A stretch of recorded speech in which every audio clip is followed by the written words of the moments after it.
31쪽 42번 단백질의 기능은 다양하다. 단백질이 어떤 기능을 할 것인지에 대한 정보를 포함하고 있는 것은 단백질의 몇 차 구조인가 그랬는데 이거 되게 3차 구조를 답으로 고르는데 정보라는 게 포인트입니다. 우선 단백질의 1차 구조는 아미노산의 서열이죠. 4차 구조부터 갑시다. 4차 구조는 2개 이상의 3차 구조가 모여서 되는 것인데 그럼 그 3차 구조 속에는 2차 구조가 들어있죠. 2차 구조 속에 1차 구조가 있죠. 2차 구조는 NH기와 CO기 사이의 수소결합. 그리고 이제 3차 구조는 소수성 상호작용. 그러니까 그 알기의 성질에 따라서 그 알기가 소수성을 띠고 있는 것들끼리 서로 뭉치죠. 그 단백질의 구조 내부로. 그리고 극성 알기 간의 수결합도 나타나고 이온 결합도 나타나고 그 다음에 이황화 결합 같은 공결합도 나타나고 반데르발스 인력도 나타나고 그러면 그 극성 알기 간의 수소 결합을 생각할 때 지금 3차 구조 얘기하는 겁니다. 그럼 그 어떤 아미노산이 그러니까 극성 알기를 갖고 있는 아미노산이 있어야 거기서 극성 알기 간의 수소 결합이 일어나겠죠. 그러니까 결국 어떤 종류의 아미노산으로 구성되느냐에 따라서 3차 구조가 달라지겠죠. 이해되지? 그러니까 그 결국 단백질이 어떤 기능을 할 것인지에 대한 정보를 포함하고 있는 것은 몇 차 구조라고 할 수 있어? 1차 구조라고 할 수 있죠. 그래서 1차 구조는 모든 단백질이 다 갖고 있습니다. 그래서 이제 인슐린을 예를 들었지만 그 인슐린이 1차 구조이면서 동시에 3차 구조죠.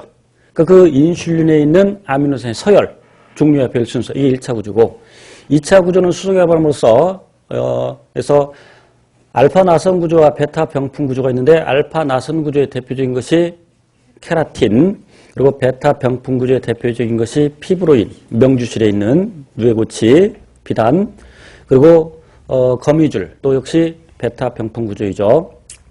이제 3차 구조는 구형을 이루는 것도 있고 그다음에 섬유상을 이루는 것도 있는데 헤모글로빈은 글로빈 단백질 4개가 결합되어 있는데 그 글로빈 단백질 한 개 한 개는 3차 구조이죠. 그 다음에 콜라겐도 4차 구조인데 콜라겐 단위 구조가 3개 섬유상으로 이렇게 꼬여 있죠.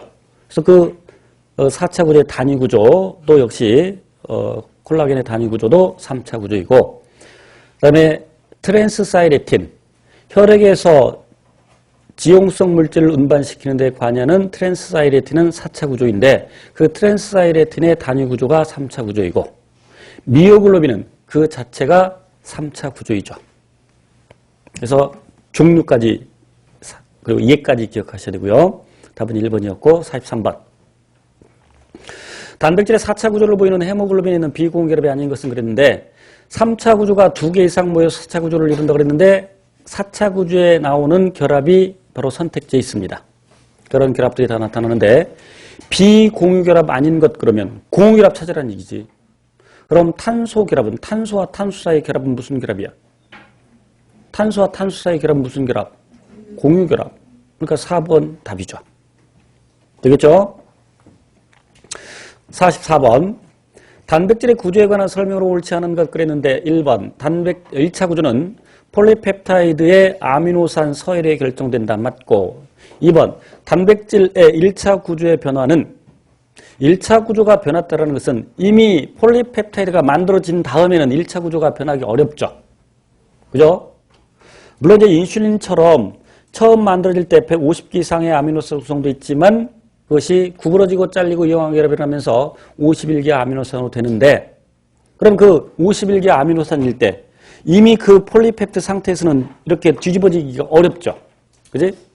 자, 그런데 그래서 1차 구조는 아미노산 서열이고 그런데 2번 그럼 1차 구조가 변했다는 말은 아미노산의 서열이 달라졌다는 얘기인데 그럼 그 어떤 종류의 아미노산이 올지를 결정되는 것은 DNA 염기 서열이죠.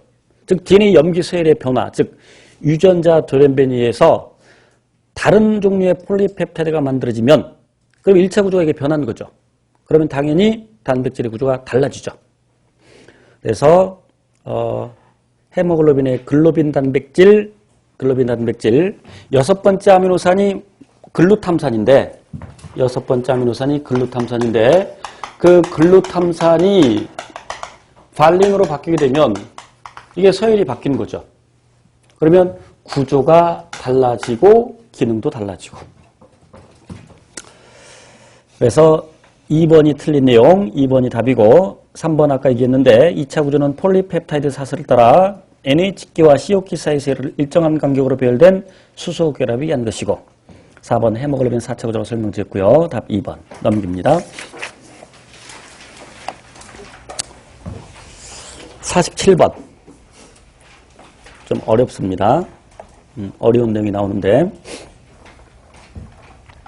이렇게 어려운 내용 나오면 여기서 옳지 않은 걸 고르라고 했으니까 옳은 것 체크해놓고 잘 모르겠는 거 있으면 뭐 그걸 답을 하면 되겠지. 일단 볼게요. 1번 콜레스테롤은 세포막 스테로이드 호르몬 담즙산을 구성한다. 세포막의 주성분은 인지질과 단백질 그리고 거기 이제 단백질에 당이 붙어있는 당단백질도 있고 콜레스테롤도 있죠. 특히 동물세포에. 그러나 식물세포의 세포막에는 콜레스테롤이 있다 없다? 없다. 그 콜레스테롤이 동물세포에 하는 역할은 그 세포막에서 콜레스테롤은 다시 인지질은 칠수성 머리와 소수성 뿌리를 갖고 있는데 하나는 포화지방산, 하나는 불포화지방산. 불포화지방산은 탄소와 탄소 사이에 이중결합이 있는데 왜 산소로 가득 채워지지 않았으니까 안정해지기 위해서 공유력을 하나 더해서 이중결합이 있는데 시스 형태일 때 구부러지죠. 그래서 불포화지방산을 갖기 때문에 유동적이고 그런데 콜레스테롤이 있는 쪽으로는 인지질이 이동을 하지 못하죠.